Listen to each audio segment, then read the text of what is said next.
So, I shall speak on Bhagavad Gita as it is. The purpose of saying Bhagavad Gita as it is explained that there are many editions of Bhagavad Gita. They are interpreted in their own way, giving up the spirit of Bhagavad Gita. So, this particular name, as it is, significant. Perhaps there is no other edition of Bhagavad Gita where it is written as it is. In this connection, Professor Dimmock of Chicago University has written a foreword, and he very much appreciates the theme. He says, Swami Bhaktivedanta comments upon the Gita from this point of view, and that is legitimate. She accepts that Bhagavad Gita as it is legitimate presentation of the great book of knowledge. And he also says, more than that, in this translation, the Western reader has the unique opportunity of seeing how a Krishna devotee interprets his own text. So, about Krishna, the devotees actually can interpret about Krishna book. Others, if they are not devotee, how they can interpret on Krishna? Just like a member of a family can say very nicely about the head of the family, how outsiders can say about the family. That is not possible. Similarly, about Krishna, a Krishna devotee can speak nicely, not others. Others have no right to speak about Krishna. And Krishna also admits Arjuna as the right student of Bhagavad Gita. In the beginning, Krishna says that I have selected you as my student because you are my friend and you are my devotee. So, in other words, we can understand that Bhagavad Gita can be understood who has intimate relationship with Krishna. Just as Krishna says, you are my dear friend. That is intimate relationship with Krishna. And without becoming a devotee, nobody can be intimately related with Krishna. These are the factors to be understood. So,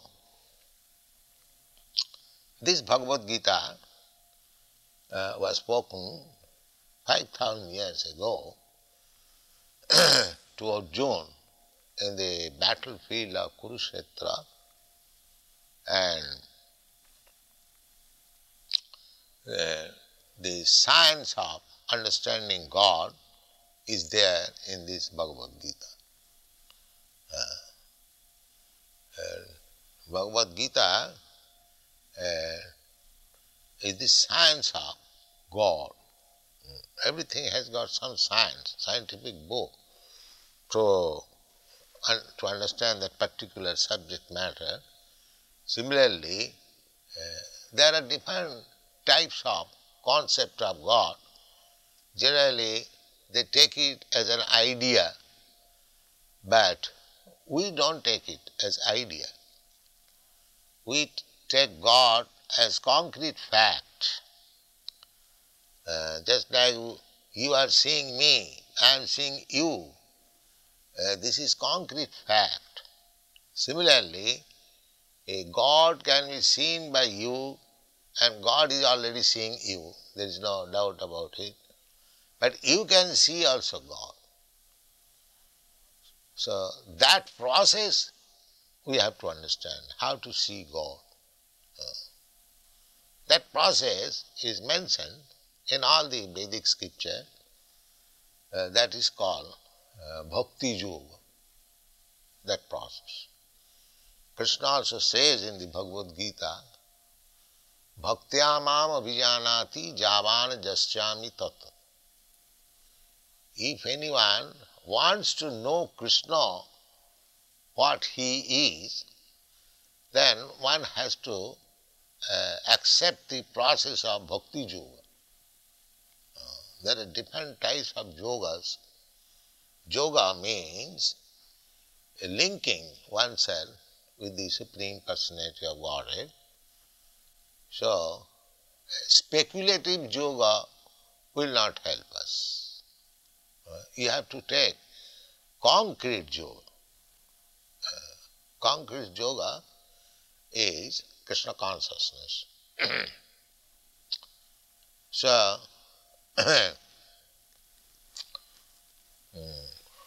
we have given our introduction of the Bhagavad Gita that one has to understand Bhagavad Gita as it is directed in the Bhagavad Gita. There is direction. How to read Bhagavad Gita. People are reading Bhagavad Gita without taking the direction. This we have explained in the manner that if you take some medicine, there is some direction on the bottle, that this is the dose.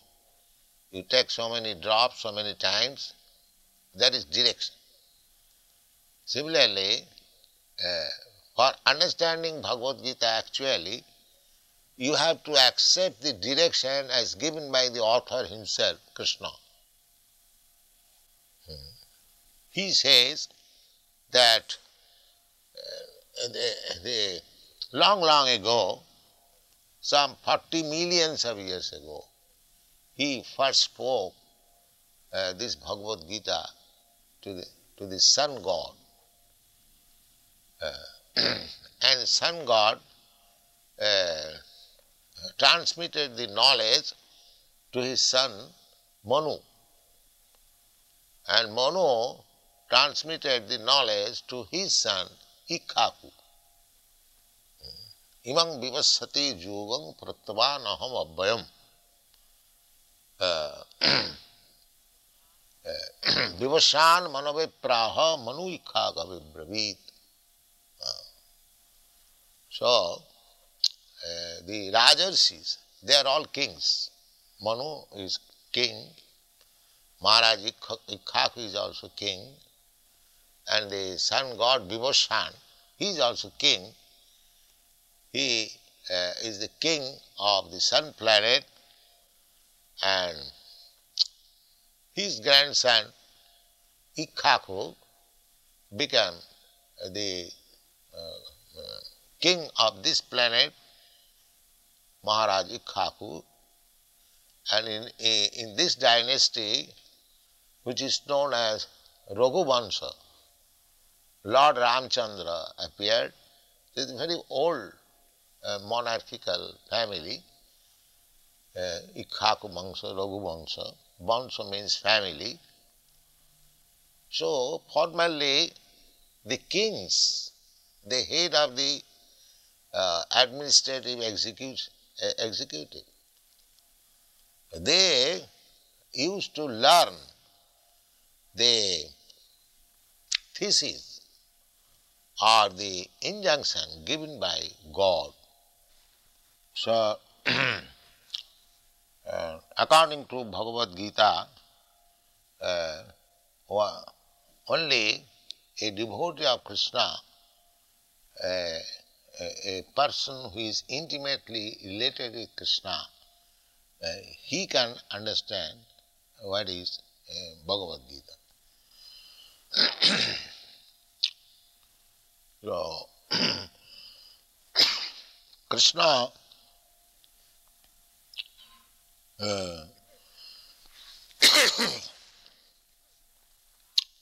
Arjuna, after hearing Bhagavad Gita from Krishna, he addressed him as Parabrahma, Param Dhama, Pavitram, Paramam Bhavan, Purusham, Shasatam, Divyam, Adi, Devam, Ajam, Vivam.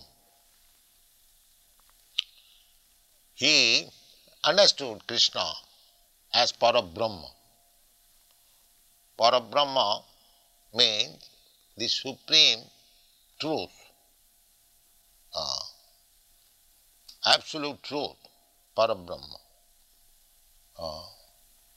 Brahma, the living entities, they are also called Brahma. But living entities are not Parabrahma. Parabrahma means supreme. So Arjuna addressed him as Parabrahma and Param Dhama. Param Dhama means the resting place of everything. Everything is resting on the energy of the Supreme Lord. Therefore, he is called Param Dhama. Just like all these planets are resting on the sunshine, sunshine is the energy of the sun globe. Similarly, this material energy is Krishna's energy, and everything is material or spiritual, everything is resting on Krishna's energy. The resting place is Krishna's energy. In another place, Krishna says, Maya tatamidam sarvam jagat abhakta murtina masthani sarvabhutani nahang teshu avasthita. Krishna says that in my impersonal feature I am spread everywhere, all pervading. God is all pervading by his impersonal feature, namely his energy. The example is given just like heat is the energy of fire. So fire spreads by its heat and light. The fire is one place, but the heat and light is spreading. Similarly, Krishna is in his own abode, which is called Goloka Vrindavan. There is a planet in the spiritual world, the topmost planet. As the topmost planet within this universe is called Brahmaloka, similarly in the spiritual sky there is the topmost planet which is called Goloka Vrindavan. That is Krishna's place. Krishna is there, but he can expand himself by his different types of energies and by his different types of incarnation. It does not mean that when Krishna was present on this planet, Krishna was absent in Golok Vrindavan. No, it is not like that. Just like I am now present here, I am absent in my apartment. Krishna is not like that. Krishna can be present everywhere, at the same time he can remain in his own abode. That is described in the Brahma Samhita. Goloka eva nivasati akhilatma bhuta. Although he is in his abode, which is known as Goloka Vrindavan, he can expand himself everywhere, and actually he has done it. So we must know how he is expanded, in which way he is in contact with us. That is the science. In Bhagavad Gita, these things are explained. So Krishna is addressed as Param Dham, the resting place of everything. Everything is resting. Krishna also says, Masthani Sarvabhutani.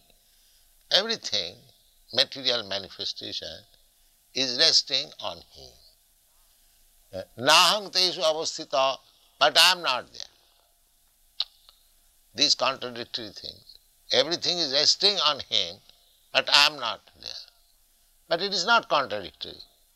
It is very simple to understand, just like all the planets, they are resting on sunshine, but the sun is far away from the planets, some millions of miles away. But resting on the sunshine means resting on the sun. That's a fact. Therefore Krishna says, Masthani sarvabhutani nahang teshu avasthita parabrahma param dhama pavitram. Pavitra means uncontaminated.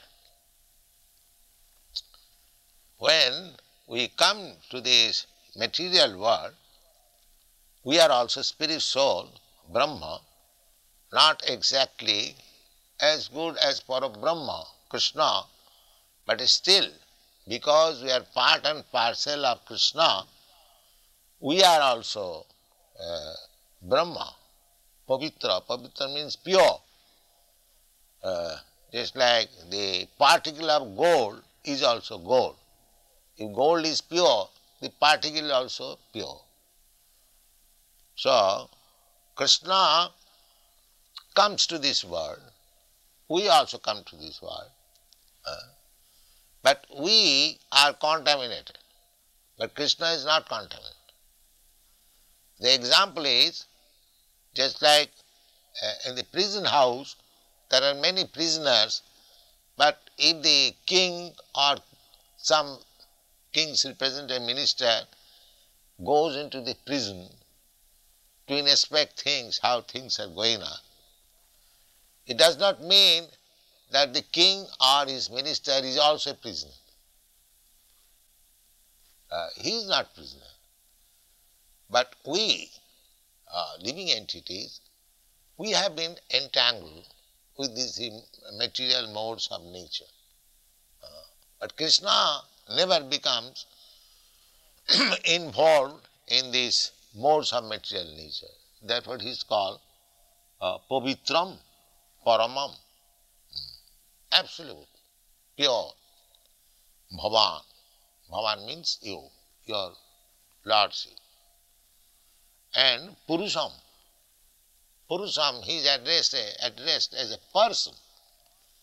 God is never impersonal. God is person. Exactly a person like you and me. And when he appeared on this planet, exactly like a human being, 2 hands, 2 legs, walking like human being, talking, behaving like human being, everything. So, God is Purusha. Purusha means man, I mean to say male, not female. Male. Without becoming male, one cannot be enjoyer. In another place, it is stated that Krishna is the supreme enjoyer. As soon as the word is used, enjoyer, he must be Purusha, male. So that is described. Arjuna understood him. He is a Purusha, Param Purusha, the supreme person.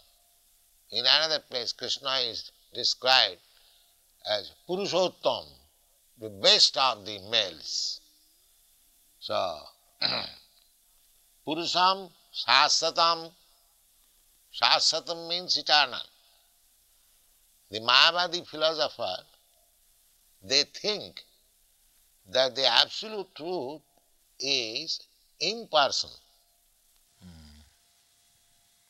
Maya Shakta Manaprartha Jogam Junyan Madasraya Asangsayang Samagrang Mam Jatha Gyasasi Tachino. Arjuna is being advised by Krishna what is God. The conception of God, however we may speculate, it cannot be perfect because God is unlimited, all-pervading. We are limited.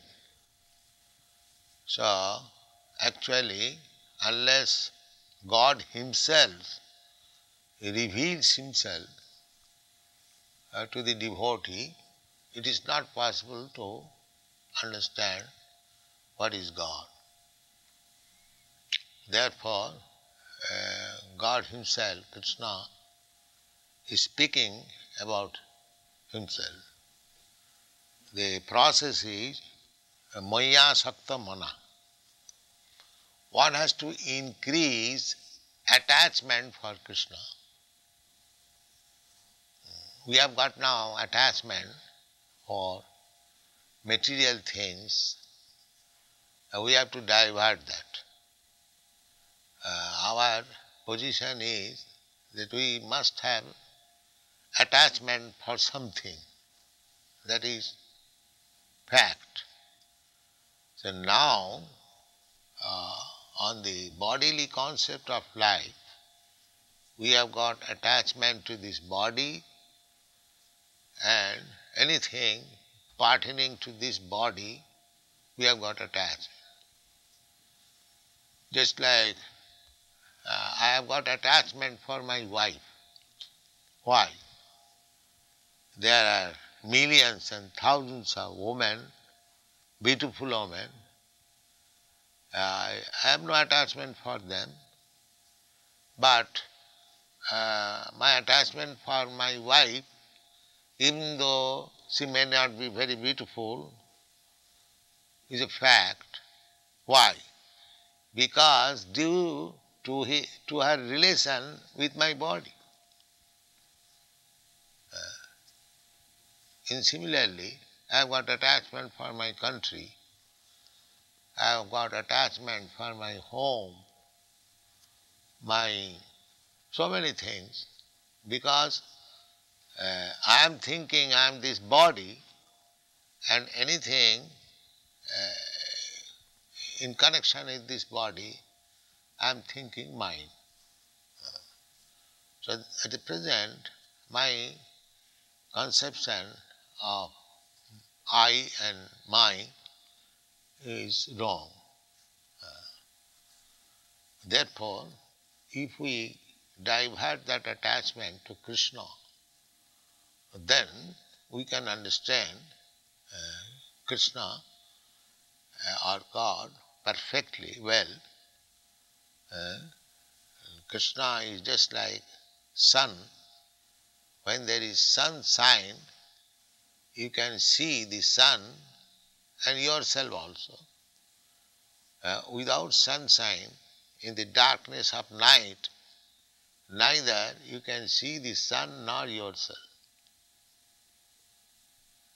Therefore, the process is Maya Saktamana, developing Krishna consciousness. Maya Saktamana Prartham Jugam Junyan Madasaya. This is the yoga. Yoga means connect. Yogang Junyan. That yoga should be practiced in connection with Krishna. Therefore he said, Mat Asra. Mat means me or mine. And Asra means taking shelter. So either you take shelter of Krishna or Krishna's representative. Of course, it is not possible for us to take shelter of Krishna, because Krishna is not present at the present moment, but his representative is there. So one has to take shelter of his representative and practice bhakti yoga, concentrating his mind on Krishna. This is called Krishna consciousness. One has to take shelter of a person whose life is devoted to Krishna, and under his direction we have to practice how to develop Krishna consciousness, and then Krishna will be revealed. The revelation,